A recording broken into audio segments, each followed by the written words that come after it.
Hey everyone, it's Sean at the Ashland Fly Shop.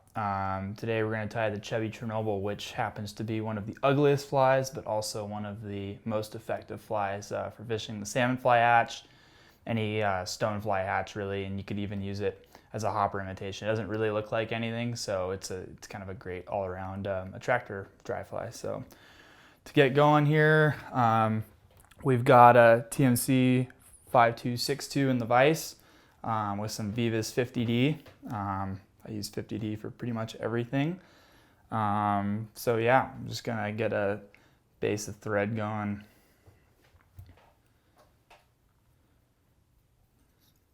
Wrap all the way back to the bend in the hook. Just past the point. Gonna hop into the tail here, the tail being some pearl crystal flash. Tie it in. I'm actually going to double it back to get a little more volume out of it. But I'm first going to wrap it up the hook to start getting some mass on the body of the fly. So I doubled it back, and I'm going to tie it all the way back to the same point, and we'll trim it to length. For the length, I like to go just less than the length of the hook, and I can trim that up more later. I probably will.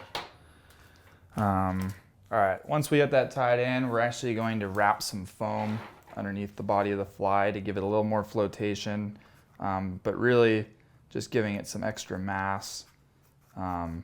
It's called a Chubby Chernobyl, and I really want this thing to be nice and fat.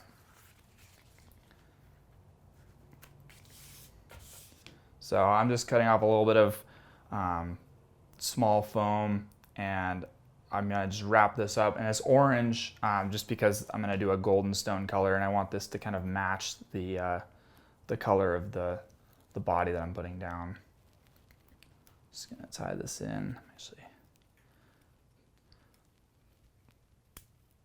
I tied in with the length that I want this to extend to, which is almost to the head of the fly. I'm really going to tie this in tight because this has a tendency to want to spin on you. So once that's tied in, make my couple wraps.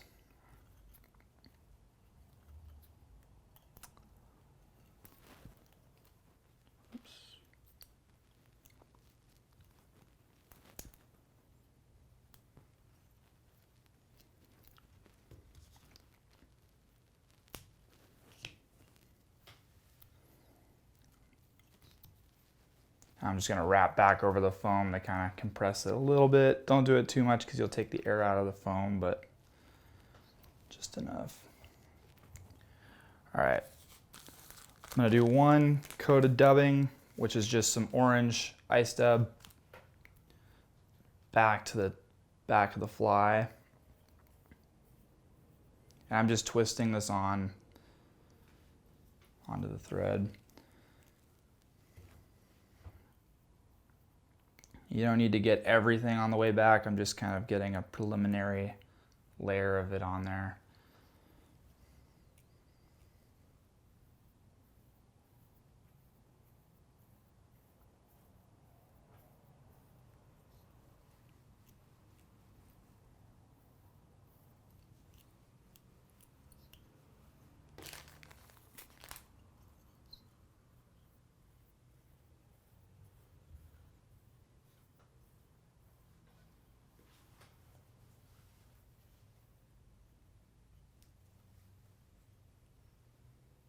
But I am going to make sure to have the back of the fly pretty much complete because I'm not going to wrap over that again. Just dubbing in small amounts. I don't want to do too much at one time.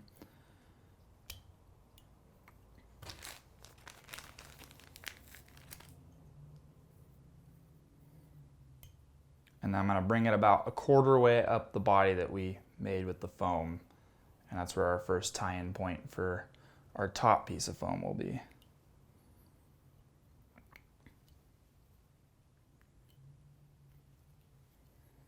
So that's going to be our tie-in point. We're going to use the same kind of foam, just I'm going to use brown for the top of the fly. And to trim out the piece you're looking for, I just start with cutting, can you see that? I'm going to cut out a long rectangle that I'm going to shorten up eventually, and then I'm just going to round the edges with 2 cuts. Doesn't need to be super round. That's good enough right there. And I'll do the front after the fly's kind of done.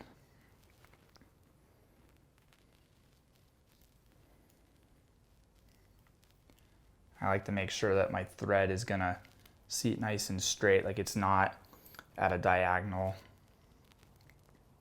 completely perpendicular to the fly.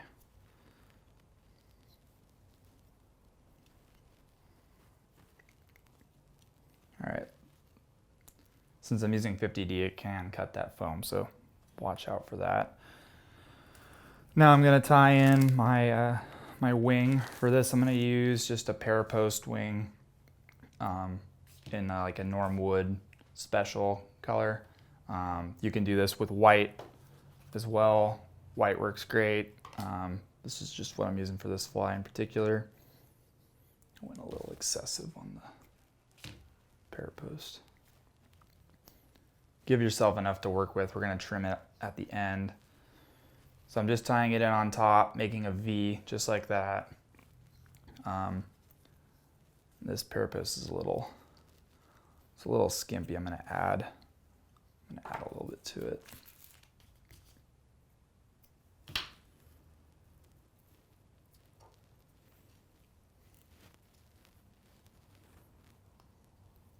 Once that's tied in, you can kind of draw them back and wrap over the top or wrap close to them. And so that way they're all coming out of one piece rather than on each side of the thread. Now I'm going to tie in my rubber legs. For this, I'm just using micro silicone legs. This is like in a light brown color with black.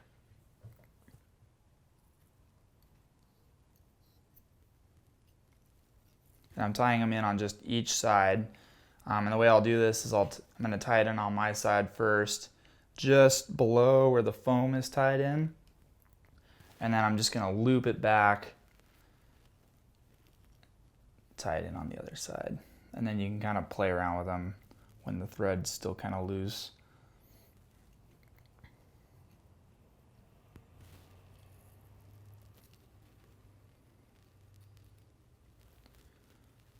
That is just about right.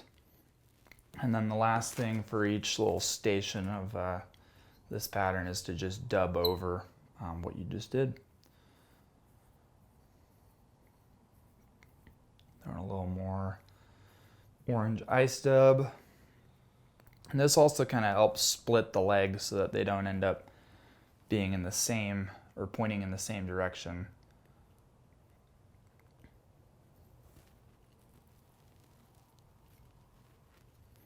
All right, there's that. Now what I'm going to do is I'm going to draw this back and I'm going to put more dubbing onto the body, wrap my way up to our next tie-in point.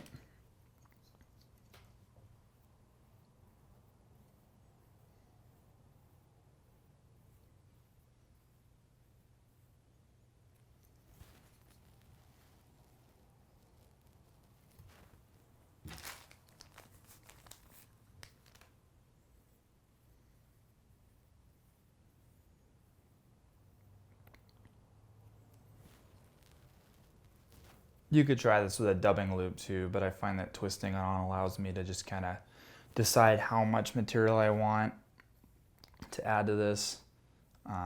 With the foam being so thick already, you don't want to make this thing too incredibly large.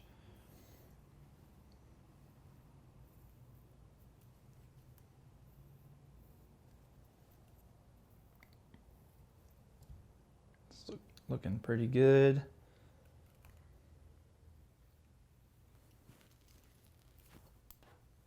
Just about there.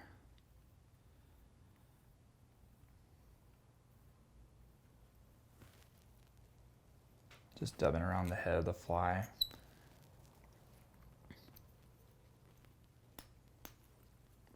All right, so now we're gonna tie in the front piece of the foam here. So we're just attaching it just like we did on the back, making sure this is nice and perpendicular to the body. And we also wanna make sure that we leave enough room for the front piece to be trimmed and not be just above the eye of the hook. We want this to kind of overhang just a little bit like it is right here. So time to do our parapost wing again. For this one, I want to make sure I have plenty of length because I'm actually going to trim it all the way at the back of the fly. That'll make more sense here in a second.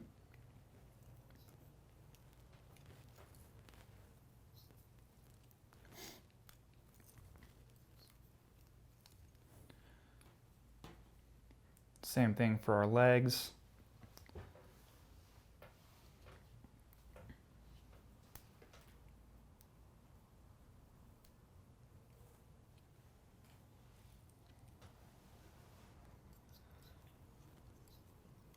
Great thing about this fly is you can tie it in a plethora of colors, and from purple to blue even I've seen.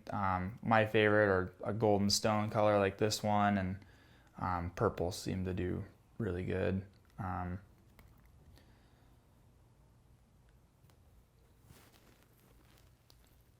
right, so there's our legs.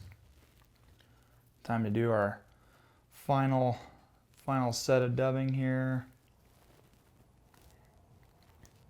I just want to make sure these legs they're not sticking up. If they're sticking up when they hit the water, they're not gonna kind of go into the water and look like insect legs. So just a personal thing, probably doesn't matter too much.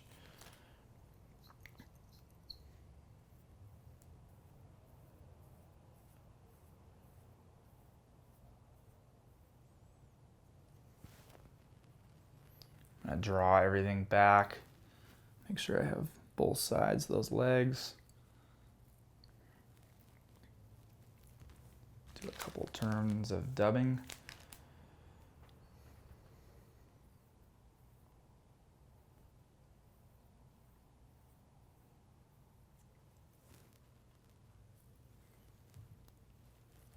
All right, so there's our last station. Now to finish this fly up, all I'm gonna do is bring the thread underneath the front of this foam here onto the eye of the hook and do a quick whip finish.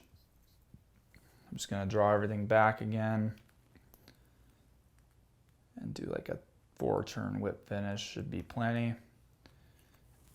Add your head cement and that should be all good. Make sure I'm not cutting my rubber legs.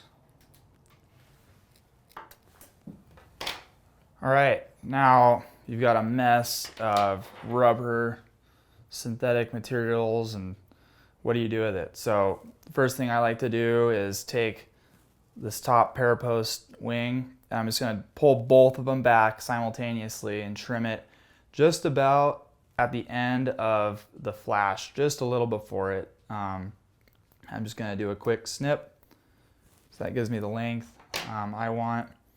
And then for the rubber legs, I already did it, but I trim or I cut both loops that were made when I doubled them back.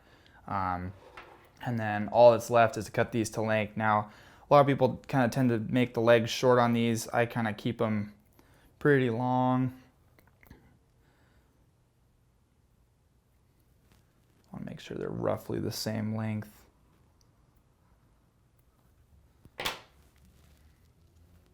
One last note, to get the kind of desired look on the wings of the Chubby, or really any fly that uses this kind of parapost polypro material, I like to take a bodkin. I've just got a tube fly needle here, and I just run it through like a comb.